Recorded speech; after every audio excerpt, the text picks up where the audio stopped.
नमस्कार विद्यार्थ्यांनो, मी डॉक्टर हर्षना सोनकुसरे, अर्थशास्त्र विभाग, रेणुका कॉलेज, नागपूर. आज मी तुमच्या समोर लोकसंख्या या विषयावर बोलणार आहे. कोणत्याही देशाचा आर्थिक विकास हा त्या देशातील नैसर्गिक संसाधने व मानव संसाधने या दोन घटकांवर अवलंबून असतो. परंतु आर्थिक विकासाच्या प्रक्रियेत नैसर्गिक संसाधनापेक्षा मानवी संसाधनाला विशेष महत्त्व दिले जाते.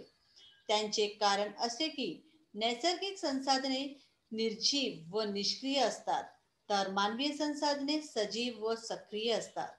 उत्पादनांची विविध निष्क्रिय संसाधनांच्या एकत्र आणून त्या योगे अर्थोत्पादन करण्याच्या हा मानवी श्रमाद्वारे केले जाते.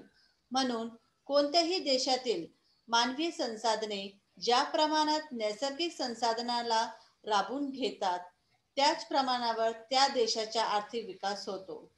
जर एखाद्या देश नैसर्गिक संसाधना संपत्तीच्या समृद्ध असेल, परंतु त्या देशातील नैसर्गिक संसाधन सामग्रीचा वापर करण्याकरिता पुरेसे मानवी श्रम उपलब्ध नसतील, तर ती नैसर्गिक साधन सामग्री निरुपयोग पडू राहील.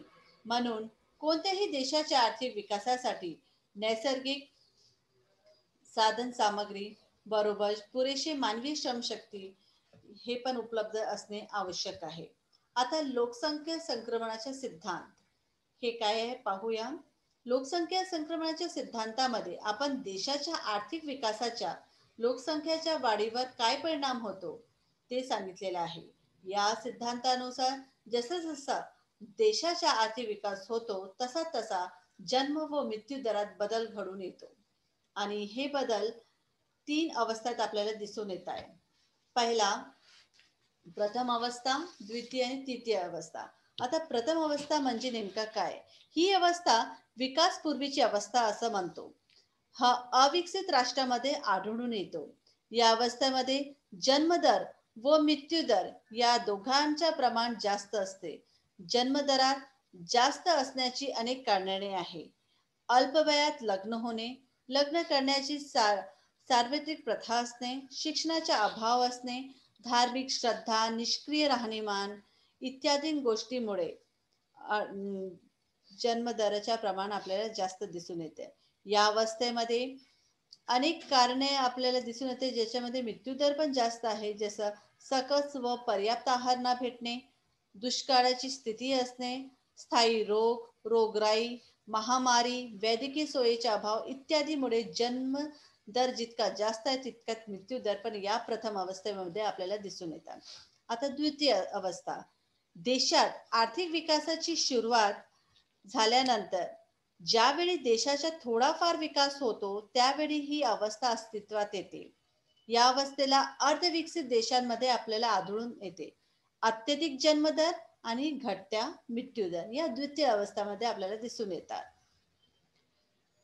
या अर्थव्यवस्थामध्ये आपण जसं पाहतो की घटत्या मृत्यूदर याचे एकच कारण आहे की वाहतुकीची सोय वाढलेली आहे, साथीचे रोगावर नियंत्रण झालेले आहे, अन्नधान्य उत्पादनात वाढ झालेली आहे, वैद्यकीय सोयीचा विस्तार झाला. यामुळे मृत्यूदराचे प्रमाण आपल्या द्वितीय अवस्थामध्ये कमी दिसून येतात. नेक्स्ट आहे तृतीय अवस्था. या अवस्थामध्ये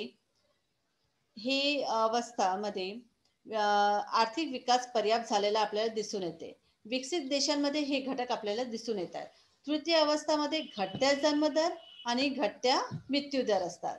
या अवस्थेमध्ये मुख्य वैशिष्ट्ये म्हणजे औद्योगिक विकासामुळे ग्रामीण लोकसंख्येच्या शहरीकरण होणे होते.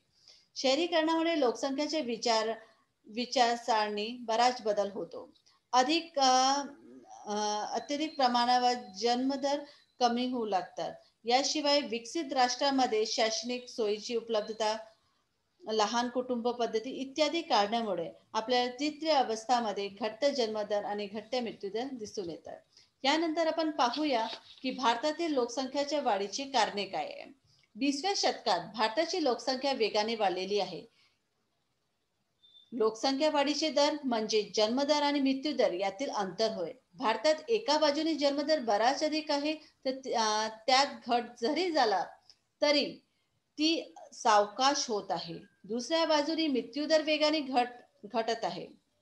स्पष्टतः ज्या कारणामुळे जन्मदर अधिक आहे आणि मृत्यूदर घटला आहे, ती कारणे लोकसंख्या वाढीला जबाबदार आहे.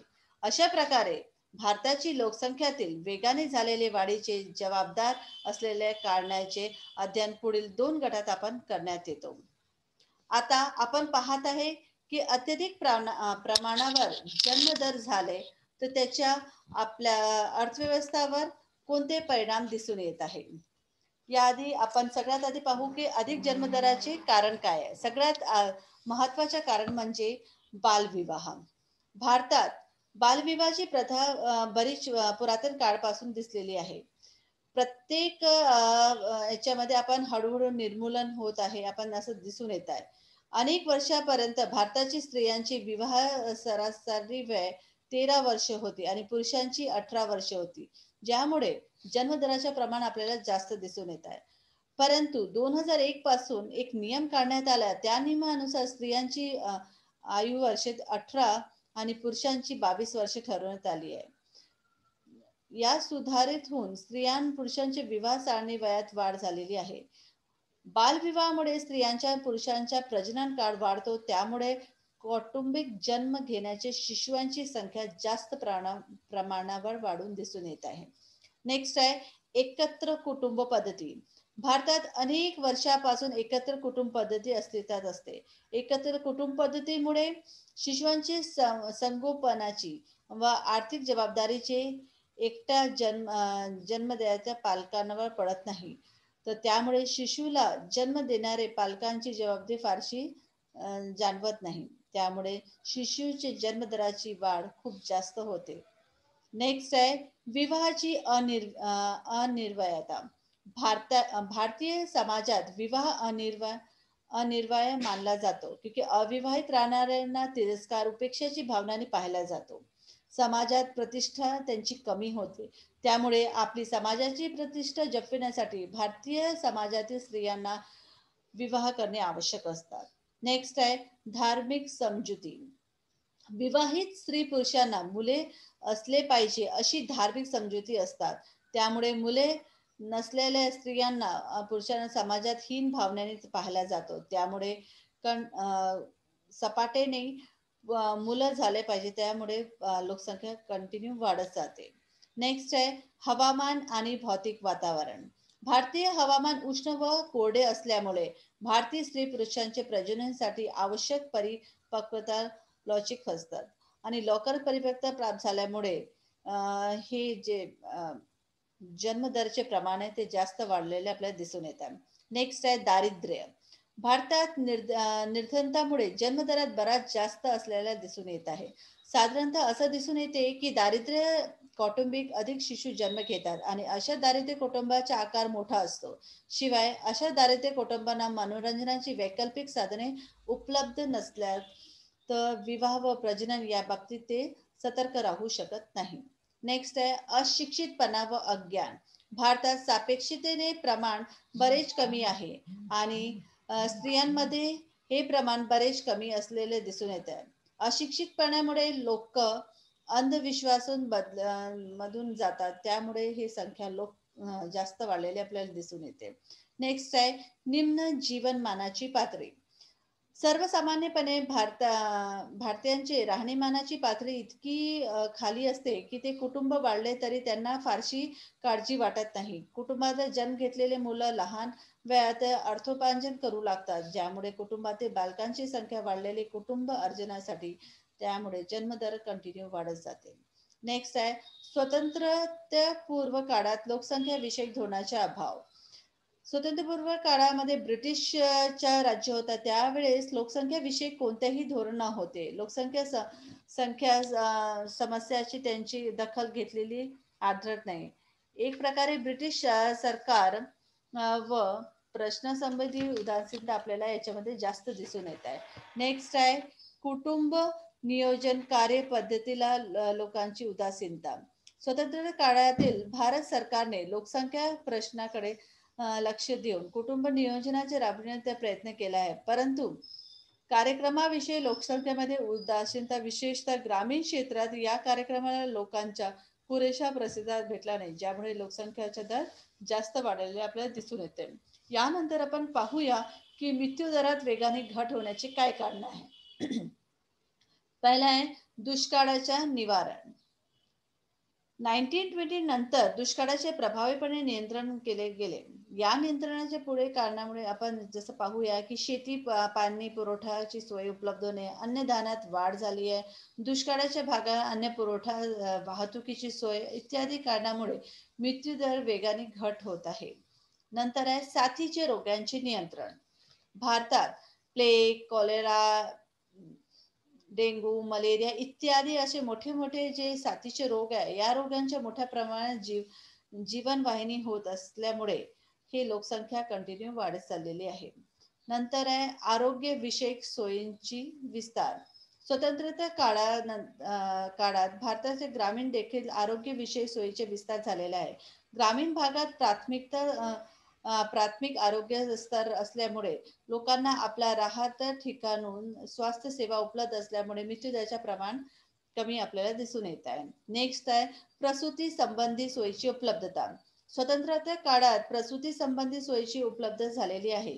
प्रसूतीपूर्व आणि प्रसूती पश्चात सोयी उपलब्ध असल्यामुळे स्त्रियांना मृत्यूचे प्रमाण आपण बरेच कमी होत आहे, ज्याच्यामुळे लोकसंख्या वाढत चाललेली आहे. नेक्स्ट आहे सरासरी आयुर्मानात वाढ. एकंदरीत स्वतंत्र काळात उपलब्ध आरोग्यविषयी सोय, आहार सुविधा या सगळ्यांमुळे त्यांची जे मान आहे ते वाढलेले आहे. 2001च्या प्रमाणे 65 वर्षापर्यंत आणि 11 मध्ये 70 वर्षापर्यंत वाढलेले आहे आपल्याला दिसून येते, ज्यामुळे हे लोकसंख्येमध्ये वाढ आपल्याला दिसून येते. आता लोकसंख्या वाढण्यामुळे जे परिणाम होतो ते आपण पाहूया. 2 परिणाम जसं आपल्याला माहिती आहे, आर्थिक परिणाम आणि दुसरा आहे सामाजिक परिणाम.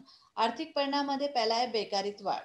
भारतीय लोकसंख्या वेगाने वाढल्यामुळे बेकारीची समस्या निर्माण झालेली आहे, ज्यामुळे म्हणजे आर्थिक नियोजनाच्या काळात बेकारीची समस्या सोडविण्याकरिता जे पंचवार्षिक योजनामध्ये आपण रोजगारी विषयावर भर देण्यात आलेले आहे. परंतु एकंदरीत पाहिलं तर आर्थिक विकासाच्या मंद गतीमुळे रोजगाराचे निर्माण करण्याचे लक्ष्य प्राप्त करण्यात येत नाही. शिवाय लोकसंख्या वेगाने वाढत असल्यामुळे काम प्राप्त करून इच्छुक श्रमिकांना संख्या देखील वेगाने वाढत चाललेली आहे.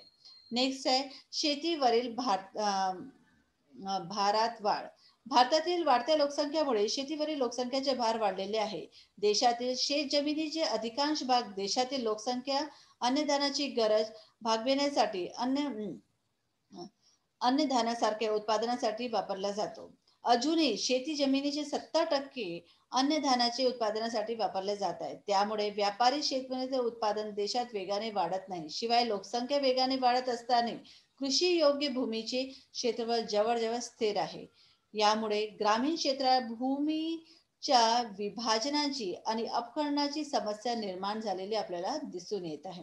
नेक्स्ट आहे लोकसंख्या जीवनमानात घट. भारतात लोकसंख्या वेगाने वाढल्या असल्या तरी आवश्यक उपभोग वस्तूंचे उत्पादन त्या वेगाने वाढले नाही. फलतः प्रति व्यक्ती उपभोग घसरून लोकांची जीवनमानात घसरलेले आहे. कारण जीवनमानाचे उपभोगावर अवलंबून असतो आणि जीवनमानात घट होण्याचे 2 परिणाम होत असते. प्रथम सकस आहाराच्या अभावामुळे आणि दुसरं आहे माता पित्याचे खराब स्वास्थ्यामुळे जन्म घेणारे बालका देखील अशक्य असतात. या रीतीने आपण पाहतो. नेक्स्ट आहे भांडवल निर्मितीवर प्रतिकूल परिणाम. भारतात लोकसंख्या वेगाने वाढल्या तर त्या मानाने राष्ट्रीय उत्पन्नात कमी प्रमाणात वाढ झालेली आहे. लोकसंख्या वेगाने वाढून राष्ट्रीय उत्पन्न कमी दराने वाढल्यामुळे बचत कमी झालेली आहे. भांडवल निर्मिती मुख्यतः अंतर्गत बचतीवर अवलंबून असते. अंतर्गत बचत कमी झाल्यामुळे गुंतवणूक प्रमाण पण कमी होत आहे आणि यामुळे आपला भांडवल निर्मिती पण कमी होताना दिसतात. नेक्स्ट आहे अकार्यशील लोकसंख्याच्या प्रमाणित वाढ. म्हणजे 0 ते 14 वर्ष आणि 60 वर्षाचे वर हे अकार्यशील लोकसंख्या आहे. यांची वाढ आपल्याला जास्त दिसून येत आहे, ज्याच्यामुळे अनुत्पादक स्वरूपाचे असतात आणि ती उत्पादन कार्यात भाग घेत नाही. आणि लोकसंख्या उत्पादक असते, तर कारण ही उत्पादन कार्यात भाग घेत असते ते प्रमाण आपल्याला कमी दिसून येत आहे. नेक्स्ट आहे किमतीच्या पातळीत वाढ. भारतात किमतीच्या पातळीमध्ये कंटिन्यू आपण वाढ पाहत आहे. वेगाने झालेले वाढ देखील कारणीभूत आहे आणि वेगाने वाढल्यामुळे उपभोग वस्तूंची मागणी वाढून त्याची किमती वाढल्यामुळे उपभोग वस्तूंच्या उत्पादनासाठी आवश्यक असणाऱ्या भांडवली वस्तूंच्या पण वाढ होत दिसून येत आहे. नेक्स्ट आहे दरडोई उत्पन्नाच्या समाधानकारक वाढीचा अभाव. आर्थिक विकासाच्या भारताच्या राष्ट्रीय उत्पन्न व दरडोई उत्पन्न वाढ झालेली आहे. परंतु नियोजन काळात दराचे राष्ट्रीय उत्पन्न वाढले त्यापेक्षा कमी दराने दरडोई उत्पन्नात वाढ झालेली आहे. या काळात देशाच्या लोकसंख्या वेगाने वाढली आहे. लोकसंख्या वेगाने वाढल्यामुळे त्यांची जीवनमानची गुणवत्तामध्ये आपल्याला कमी दिसून येत आहे. नेक्स्ट आहे सामाजिक सोयीची दरडोई कमी उपलब्धता. नियोजनात काळात लोकसंख्या, स्वास्थ्य, शिक्षण व सोयी निर्माण करण्यावर भर दिला आहे. शाळा, महाविद्यालय स्थापन झालेले आहे. परंतु लोकसंख्या वेगाने वाढल्यामध्ये सोयी लोकसंख्याचे अ, अपुरे पडू लागलेले आहेत. त्यामुळे अनेक लोकांच्या स्वास्थ्यविषयक सेवा उपलब्ध होऊ शकले नाही आणि विद्यार्थ्यांची शाळा व महाविद्यालय प्रवेश मिळवण्यासाठी अडचणी येतात. आता सामाजिक परिणाम पाहूया. सामाजिक परिणामामध्ये पहिला आहे असामाजिक प्रवृत्तीच्या वाढ. लोकसंख्या वेगाने वाढल्यामुळे बेकारीची समस्या निर्माण झालेली आहे आणि बेकारीचे काम नसल्यामुळे बेरोजगार चोऱ्या बेरोजगार लोक चोऱ्या, लुटवेळा, फसवणूक, अपहरण यासारखे प्रकरण आपल्याला दिसून येत आहे. नेक्स्ट आहे प्रदूषणात वाढ. वाढती लोकसंख्येमुळे शहरात जागोजागी टंचाई निर्माण झालेली आहे आणि लोकसंख्या निर्माण झालेले वाढमुळे प्रत्येक ठिकाणी प्रदूषणाचा प्रभाव आपण सगळ्या क्षेत्रामध्ये पाहता येतात. धन्यवाद. Thank you.